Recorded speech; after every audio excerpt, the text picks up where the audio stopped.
වලව්ව ලාංකේය ඉතිහාසයේ නොදුටු පැතිකඩ.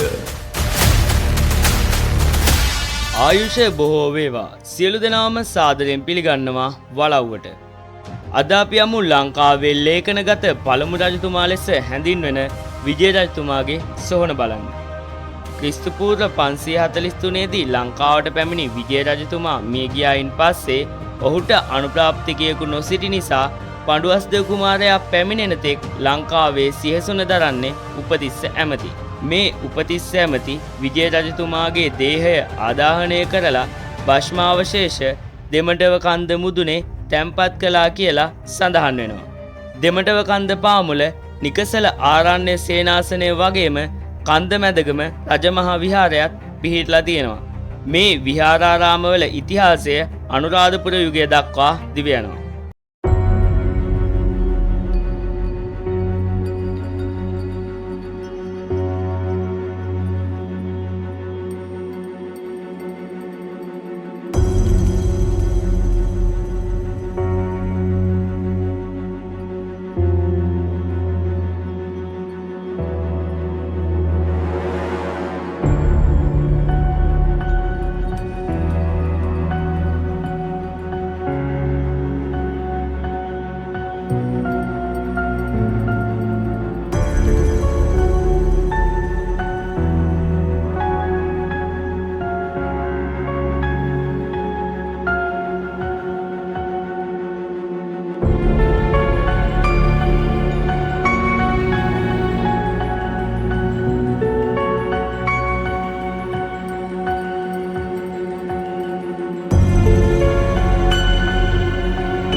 කෙලෙස් රහිත රහතන් වහන්සේලා මේ ගල්ලෙන්වල වාසය කළ නිසා මෙය නිකසල ආරණ්‍ය සේනාසනය ලෙස හැඳින්වූ බවට ජනප්‍රවාදයේ සඳහන් වෙනවා.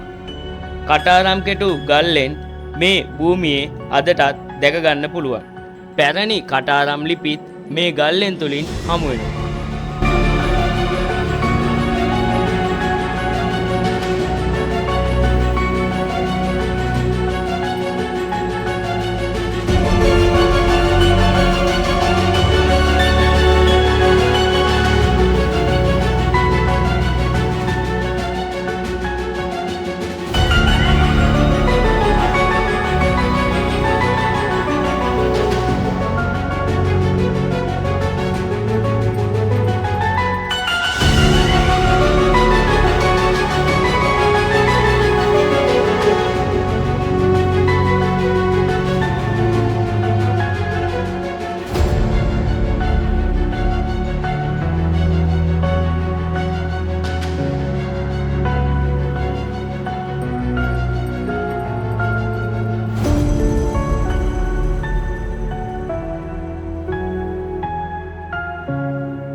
මේ තියෙන්නේ විජය රජතුමාගේ සොහන.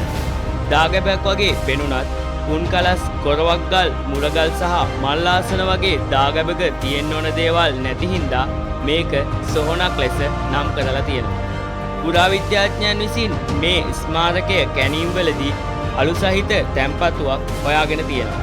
ඒ වගේම කාබන් කාල නිර්ණයට අනුව එම අලු අවුරුදු 2500ක් හෝ 6000ක් පමණ පැරණි බවට අනාවරණය වෙලා තියෙනවා. අපිට මේ පේන්න තියෙන්නේ උපතිස්ස ඇමති විසින් හදපු ඉදිකිරීම නෙමෙයි. මේ ස්මාරකයේ ගඩොල්වල තියෙන සිංහල අක්ෂර 10 වන සියවසට අයත් වන හින්දා මේ ඉදිකිරීම ක්‍රිස්තු වර්ෂ 10 වන සියවසේ ඉදි කරන්නට ඇති බව නිගමනය කරලා තියෙනවා.